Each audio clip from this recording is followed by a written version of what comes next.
Edhe kjo që u publikua sot nga gjykata kushtetuese?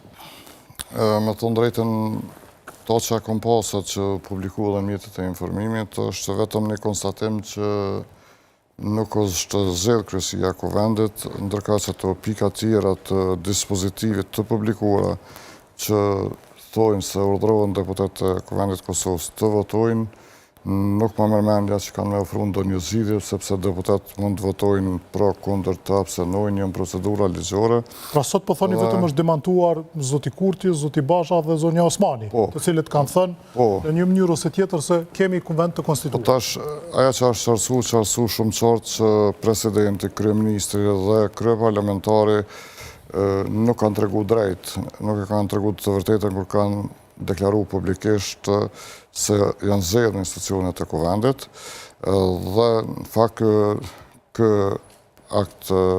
ky vendim i gjykatës kushtetuese ju tregon shumicë se janë të obliguar për interesat të Republikës së Kosovës ta zgjedhin edhe nënkryetarin e Kuvendit të Kosovës, pa përjashtuar edhe opozitën, po marr parasysh që sistemi parlamentar në Kosovë është i tillë që partia që ka fituar shumicën është obliguar me kriju gjitha institucionet duke filluar prej Kuvendit, qeverisë, pastaj edhe presidentit.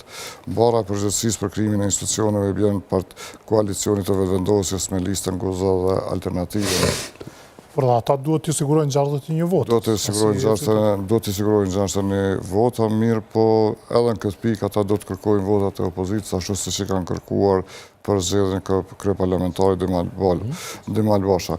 Nuk mendoj që ky vendim ka qenë ai që u prit nga opinioni dhe nga juristët që të qartësojmë më mirë, ndoshta kur të shpallet aktgjykimi do të ketë zgjidhje se a ka pas shkelje edhe kur është nda zgjedhja e nënkryetarit nga minoritetet e tjera, edhe ka mbet vetëm nënkryetarin nga minoriteti serb, mirë, po në këto që është publiku sot bëhet fjalë në mënyrë eksplicite vetëm për zgjedhjen e nënkryetarit nga minoriteti serb. Pse tashe sa 20 sa ditë është duke u pritur ky aktgjykim, pse kaq pak tekst? Zakonisht aktgjykimet në raste të tilla kanë pasur arsyetime disa faqe.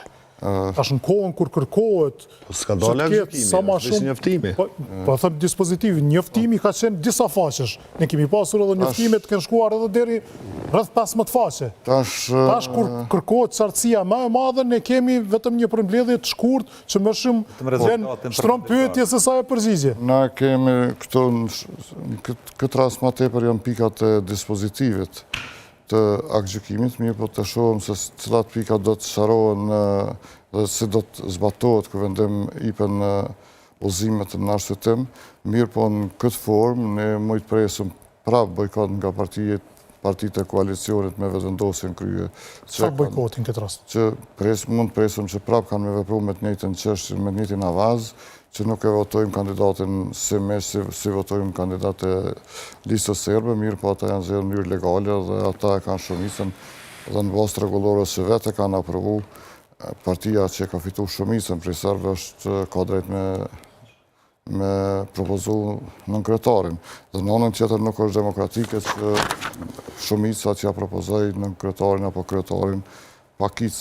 Faktën sistemi kushtetues i Republikës së Kosovës është këtë formë ndërtuar dhe këto dispozita do të zbatohen. Ky vendim me siguri do të ishte i mirë, sikur Kosova të kishte me qenë shtet demokratik, funksional. Demokratik është Kosova? Sa i përket aspektit formale juridik është demokratik, mirë, po sa i përket aspektit praktik, larg demokracisë është këto. Ja, Kosova është demokratike, po Albin Kurti është tu provu me cenu demokracinë. Sa i përket sistemit formale juridik, formës së shkruar është demokratik, mirë, po sa i përket formës praktike, veprimit partisë që ka fitu pushtetin, nuk bëhet fjalë për demokraci, bëhet fjalë për demokracia është se veç një njerë dhe një parti nuk e respekton ligjin Kosovë dhe aktgjykimet e gjykatave.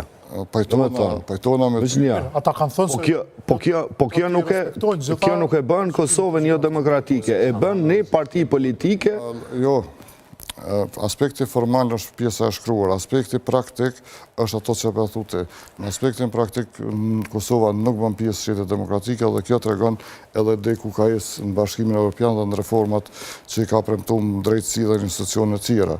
Ne kemi bisedu shpesh herë që Kosova është karshet nga një demokraci në një vend jo demokratik dhe këto po shohëm çdo ditë, në mënyrë të veçantë pas këtyre zgjedhjeve të fundit ku partia shumicë i ka bllokuar gjitha institucionet